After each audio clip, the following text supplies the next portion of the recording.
राज्याचे आदिवासी विकास मंत्री डॉक्टर अशोक उईके यांची कन्या प्रियदर्शनी उईके यवतमाळ नगर परिषदेत भाजपकडून नगराध्यक्ष पदासाठी निवडणुकीच्या रिंगणात उभ्या होत्या।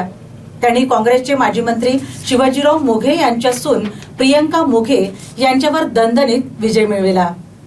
राज्याचे आदिवासी विकास मंत्री डॉक्टर अशोक उईके यांची कन्या ही यवतमाळ नगर परिषदेत भाजपकडून नगराध्यक्ष पदासाठी निवडणुकीच्या रिंगणात उभ्या होत्या।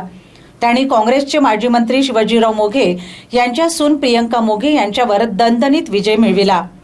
हा माझा एकट्याचा विजय नसून संपूर्ण यवतमाळकरांचा विजय असल्याची भावना त्यांनी व्यक्त केली। प्रियदर्शनी उईके यांनी 57,713 मते घेतली, तर काँग्रेसची प्रियंका मोघे यांनी 44,994 मते पडली। यामध्ये प्रियदर्शनी उईके या 12,719 मतांनी विजयी झाल्यात। प्रथम यवतमाळच्या नागरिकांना मी आभार व्यक्त करते।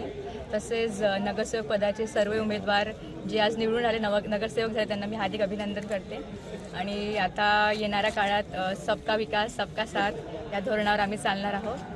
आणि भारतीय जनता पार्टीचे आमचे वरिष्ठ नेते माननीय देवेंद्रजी आणि सोबतच मदन भाऊ येरावार, माझे बाबा अशोकजी उईके, प्रफुल्लजी चव्हाण, रेखाताई कोठेकर, सर्व वरिष्ठ कनिष्ठ सर्व कार्यकर्ते भारतीय जनता पार्टीचे त्यांनी रात्रंदिवस काम केलं आमच्यासाठी आणि त्याबद्दल मी त्यांचे आभार व्यक्त करते।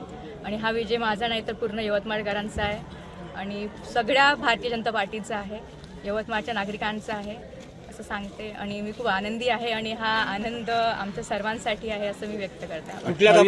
त्याबद्दल आम्ही विचार करू नक्कीच। असं व्यक्त करते की त्यांनी विकासाला साथ दिली आहे आणि नक्कीच विकास होणार आहे, म्हणून त्याबद्दल त्यांचे आभार व्यक्त करते।